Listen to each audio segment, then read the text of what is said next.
mais uma vez, pela graça de Deus, nós nos encontramos e é um momento especial.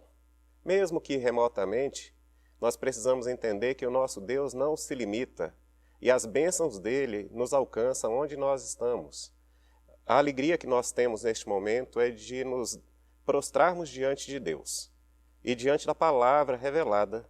A nossa oração é que o Espírito Santo fale ao coração dos irmãos, assim como ele falou ao meu coração, que as verdades do Evangelho, elas transbordem e através dos meios que nós temos à nossa disposição, como manifestação da graça de Deus, os irmãos e irmãs, onde quer que estejam neste momento, sejam alcançados, sejam abençoados. Nós, então, convidamos cada irmão, cada irmã, para com reverência, orar neste momento rogando a Deus, que Ele fale ao meu coração e através de mim fale ao coração de cada um dos irmãos e irmãs. Oremos ao Senhor. Pai bendito, nós, neste momento, queremos, Pai, e rogamos ao Senhor, ó Deus, que o Espírito Santo traga à minha mente, traga ao meu coração, assim como também aos corações dos teus filhos e filhas que nos acompanham neste momento. Ó Pai, a verdade e a realidade do quão importante, ó Pai, é ouvir a voz do Senhor.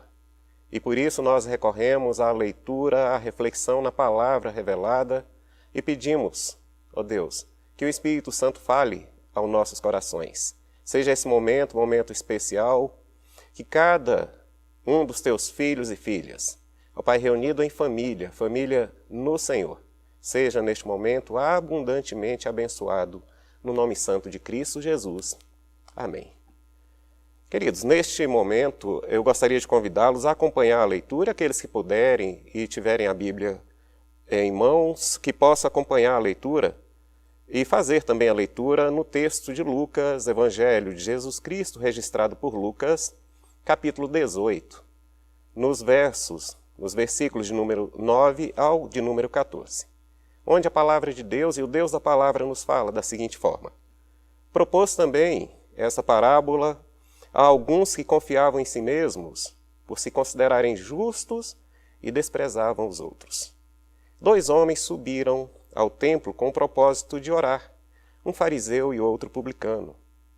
O fariseu, posto em pé, orava de si para si mesmo desta forma. Ó Deus, graças te dou, porque não sou como os demais homens, roubadores, injustos, adúlteros, nem ainda como este publicano. Jejuo 2 vezes por semana, dou o dízimo de tudo quanto ganho. O publicano, estando em pé, longe, não ousava nem ainda levantar os olhos ao céu, mas batia no peito, dizendo, ó Deus, sê propício a mim, pecador. Digo-vos que este desceu justificado para a sua casa, e não aquele, porque todo o que se exalta será humilhado, mas o que se humilha será exaltado. Irmãos, estamos diante, então, da palavra do Deus vivo. Essa palavra revelada, a palavra que nos chega neste momento, que foi atacada ao longo dos tempos, ao longo da história, mas foi preservada para que eu e você sejamos pelo Deus da palavra edificados. Qual o contexto deste momento? Esse momento em que Jesus se dispõe a ensinar àqueles da época do ministério terreno dele, mas o nosso rei vive. O nosso rei de fato reina. O nosso rei está contigo, assim como está comigo neste momento. Ele fala ao teu coração. O contexto daquela época, quando Jesus propõe essa parábola, era a segunda parábola de 2 que ele conta. Ele propunha importantes e profundas reflexões. O pano de fundo dessas 2 parábolas, essa e a anterior, é sobre a oração, a importância da oração. A primeira, o juiz iníquo, que se depara com uma viúva na história, que insiste com ele, para que fosse julgada a causa, para que fosse trazido um veredito, que fosse feita justiça. Ali Jesus diz que mesmo esse juiz, sendo injusto, ele ouviu o clamor daquela viúva. Quanto mais o nosso Deus que é Pai, nosso Deus que é justo, que é perfeito, se não ouvirá as nossas súplicas, o nosso clamor. Então Jesus nos incita, Jesus nos convida a orar. A segunda parábola, essa na qual nós nos deparamos, nós ouvimos a voz de Jesus e vamos nos detalhar com relação a alguns detalhes que Jesus nos traz, alguns ensinamentos. Mas deixa bem claro logo no texto o quanto é necessário nós, com humildade, nos dirigirmos a Deus e com humildade orarmos a Ele.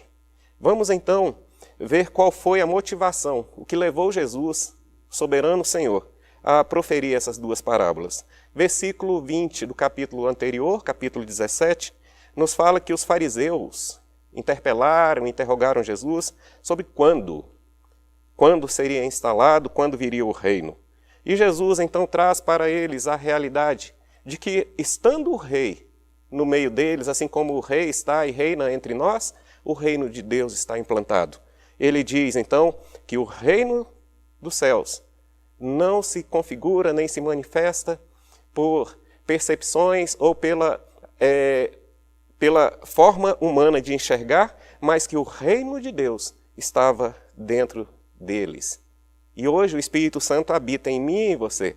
O reino de Deus está em mim e está em você. O rei reina em mim e reina em você, reina através de mim e através de você. Nós podemos então trazer à nossa memória quando Jesus teve um encontro, teve um bate-papo, teve um ensinamento, teve um encontro com a mulher de Samaria, próximo ao poço de Jacó. Interessante que o texto nos fala lá no Evangelho de João, que Jesus falando com ela, registra-se as seguintes palavras. Respondeu a mulher, eu sei, respondeu a mulher, que há de vir o Messias chamado Cristo. E quando ele vier, ele há de revelar todas as coisas. Jesus se volta para ela e diz, eu sou, eu que falo contigo. O rei se revelou àquela pecadora, à samaritana. E ela, a partir daquele momento, pelo poder do Espírito, é transformada. E de uma mulher que era discriminada, uma mulher que foi indo buscar água ao meio-dia, horário que não era propício, se tornou uma missionária e levou a palavra da salvação, assim como ela ouviu, aos homens daquela cidade. Jesus, diante da pergunta dos fariseus, ele ensina aos fariseus que eles estavam juntos ao rei, que o reino estava dentro deles. É necessário nós estarmos atentos. Quem tiver ouvidos, ouça o que o Espírito diz à igreja. Essa é a palavra que Deus nos traz neste momento. Depois de falar, então, aos discípulos, aos fariseus que estavam próximos, falando sobre a segunda vinda, Jesus, então, traz essa segunda parábola. Depois de falar e orientar. Primeiro, fala sobre a importância de nós sermos perseverantes na oração. E agora, a palavra direcionada através da parábola. Logo no primeiro verso, o primeiro versículo lido, nós já podemos ver a orientação do Espírito Santo para a nossa reflexão neste momento. Jesus dirige a parábola, dirige a palavra para alguns que confiavam em si mesmos, para alguns que consideravam-se justos e, por isso, desprezavam os outros. Quais são os personagens, então, envolvidos nessa história que Jesus conta, nessa verdade que Jesus nos apresenta? O primeiro, o fariseu. Quando nós, nos dias atuais, pensamos na palavra fariseu, nós observamos que ele foi adjetivado e traz uma qualidade e uma semântica que é equivalente àquele que é hipócrita, aquele que é falso, aquele que não é verdadeiro naquilo que faz e que aquilo que faz não combina com o que fala, um hipócrita. Quase chegamos a concluir de que, no nosso senso crítico, é impossível que pessoas assim sejam salvas. Irmãos, se Jesus insistiu tanto com o fariseu, com o saduceu, insistiu tanto comigo e contigo, é porque ele tem um propósito nas nossas vidas. Vejamos alguns personagens. Nicodemos, Gamaliel, o próprio apóstolo Paulo. Eram fariseus, eram homens que eram dotados do saber religioso, homens zelosos, mas eles tiveram uma mudança, e há mudança de fato de vida, quando se encontraram com o Senhor Jesus. Paulo, perseguidor, se tornou o maior dos missionários que a Bíblia relata. O outro publicano. O publicano era tido pelos judeus, pelos irmãos, como um traidor. Sim, ele, sendo um servidor do Império Romano, ele tirava impostos dos rendimentos dos judeus para entregar à nação opressora. O fariseu e o publicano. Nenhum deles tinha mérito nenhum diante de Deus. Mas assim como eu e você, ambos eram amados por Deus também. Nós podemos ver dentre os publicanos, logo após, pouquinho adiante, capítulo 19, Zaqueu, o publicano, quando ele teve um encontro com Jesus. Tocado pelo poder do Espírito Santo, ele experimentou da graça de Deus. Queridos irmãos, queridas irmãs, será se existe alguma possibilidade de nós, mesmo julgando estar juntos ao altar, mesmo estando próximos ao altar, de nós estarmos longe do Senhor? Gostaria de caminhar com os amados e amadas irmãs, numa breve reflexão, mesmo breve. Eu oro a Deus que ela seja profunda ao teu coração.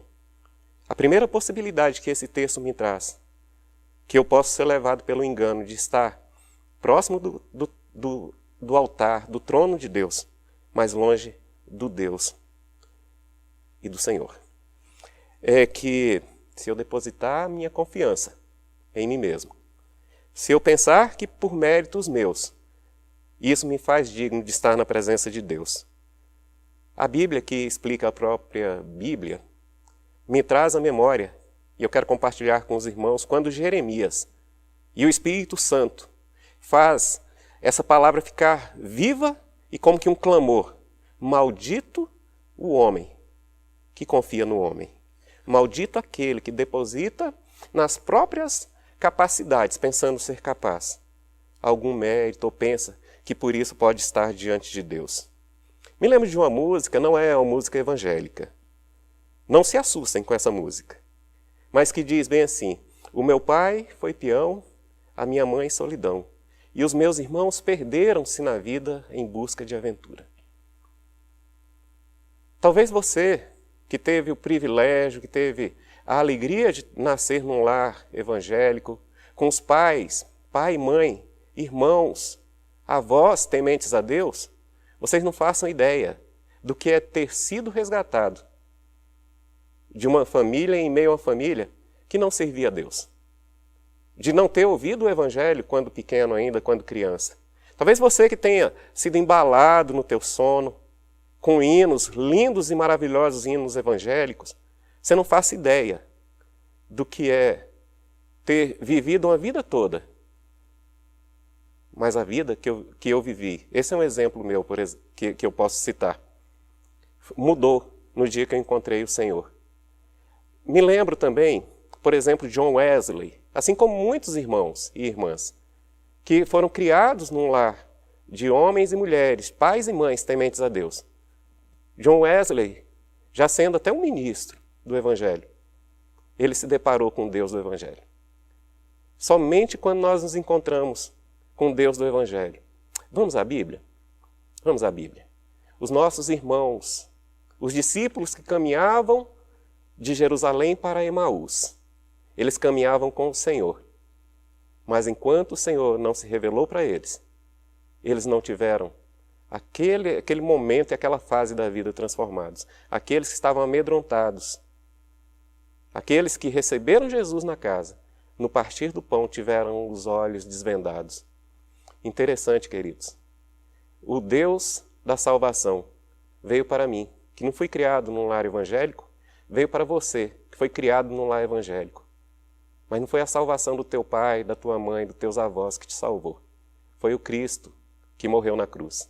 No dia que você se encontrou com Ele, no dia que eu me encontrei com Ele, nós nos tornamos irmãos e membros de uma família. Que lindo, que maravilha, que maravilhoso, que maravilha é poder encontrar com esse Deus. Isso mostra que o Deus das nossas vidas, Ele não foi por mim nem por você encontrado. Na verdade, o Verbo se fez carne e veio ao nosso encontro. Muitas vezes, nós pensamos que são as nossas capacidades, são os nossos méritos, nós confiamos em nós mesmos.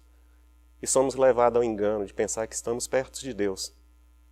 Mas não estamos, nós estamos afastados.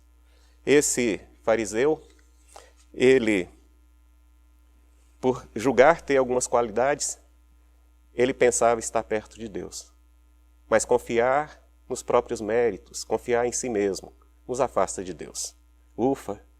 Graças a Deus eu escapo disso. Já pensou, queridos? Até passar pela minha cabeça. Mas graças a Deus, dou graças ao Pai, porque eu não sou como esses homens, como os demais pecadores. Eu dou dízimo, eu jejuo 2 vezes por semana, eu sou reformado. Num contexto atual de polarização, quantos de nós, servos de Deus, estamos falando, eu sou de direita, eu sou predestinado. Eu sou justo. Eu sou justo. Irmãos, a vaidade de pensar que eu sou algo, que eu sou alguém, pode me dar a falsa impressão de que eu estou perto do trono, perto do altar, mas isso me afasta do Senhor, me afasta de Deus. Vejam, irmãos, para o crescimento é que o jejum, que a oração e que a leitura da palavra existem. Mas nada pode crescer antes de nascer. Ninguém pode crescer antes de nascer. É necessário nascer de novo. É necessário encontrar com Deus da vida, para que a partir de aí, a partir desse momento, a partir do momento do novo nascimento, aí eu passe a crescer. Nós devemos fazer tudo isso. Jejuar, entregar o dízimo, devolver o que não é meu. Eu preciso ter uma vida de santidade, mas eu preciso estar sempre e sempre atento. Eu não sou justo, eu sou justificado.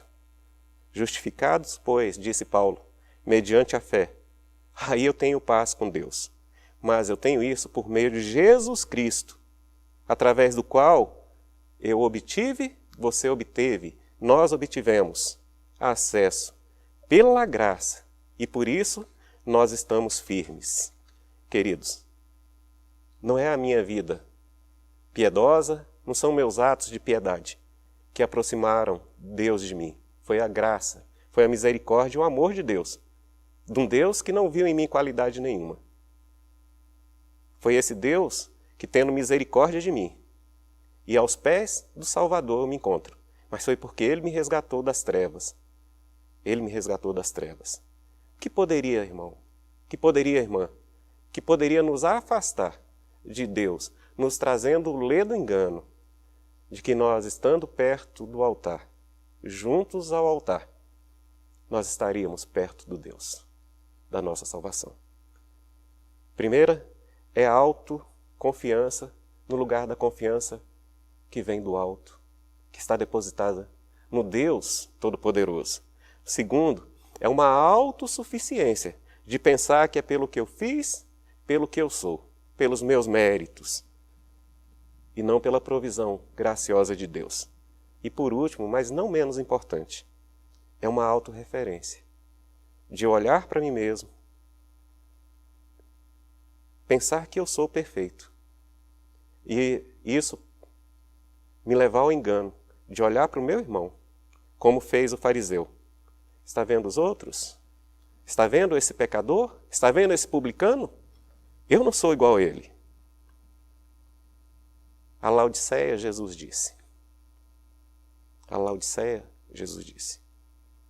Quando ela disse, sou rica e abastada, não preciso de coisa alguma, Jesus disse, infeliz, sim, miserável, pobre, cega e nua. Pobre, cega e nua. É necessário nós buscarmos as riquezas do alto, para que nós não sejamos enganados, não sejamos levados pelo engano de que, tendo uma vida de religiosidade externa, estereotipada, nós temos um coração transformado.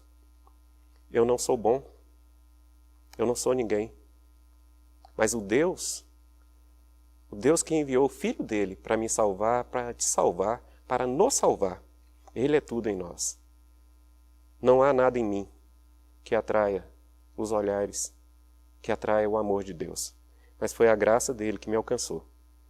Nós vivemos um tempo novo, que na verdade nós não estávamos preparados. Deus está nos preparando para lidar com ele.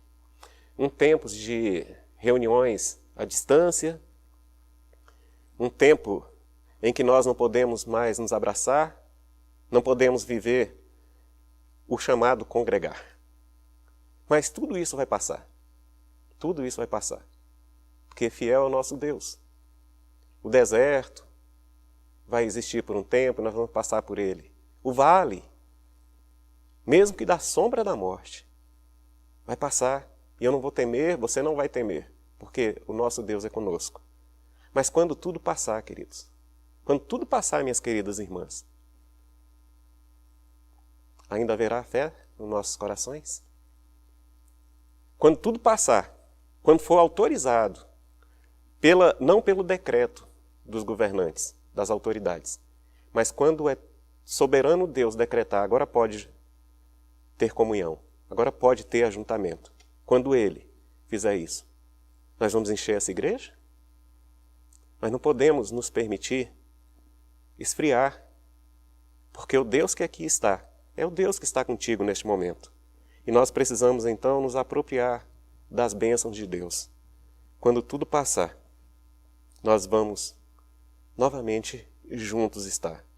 Quando eu vejo a realidade que esse texto me traz, de que eu posso, por um momento, pensar estar junto com Deus, junto a Deus, mas por causa dos meus atos, a forma que eu vivo, eu estar, na verdade, distanciado dele, juntos ao altar e distante do Senhor. Quero te dizer uma coisa, querido.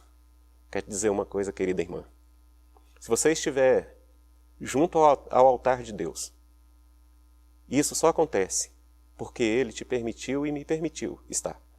Se você estiver junto do altar onde Deus não está, é porque existe outro Deus nesse altar. Talvez o ego, talvez o eu, talvez a arrogância, talvez a exaltação ou autoexaltação. Talvez falte humildade no meu coração, porque no trono de Deus, lá Ele está. Ele vive e Ele reina. É necessário então nós entendermos, queridos, que para a glória de Deus, nós fomos por Ele achados. Não dependeu da minha capacidade, nem da sua capacidade. Dependeu e depende dos méritos de Jesus. Nós estamos juntos, sim, ao altar de Deus. Quando nós entendemos que não é nos nossos méritos, quando nós entendemos que Deus nos concedeu dons para que nós amemos ao nosso irmão. Não existe fariseus e publicanos na igreja do Senhor. Existem homens e mulheres lavados e remidos pelo sangue do Cordeiro. Foi por isso que Jesus investiu tanto na vida dos fariseus. E assim Ele investiu na minha e na tua vida também, para que nós tenhamos a alegria de estar diante de Deus. Não desperdiça a oportunidade de crescer. Esvazie-se de si mesmo. Esvazie-se de si mesmo. Busca viver uma vida de santidade. E ame ao teu irmão, ame a tua irmã, ame ao próximo. Em nome de Jesus. Eu não podia fazer e nem posso fazer outra oração que não seja a seguinte oração.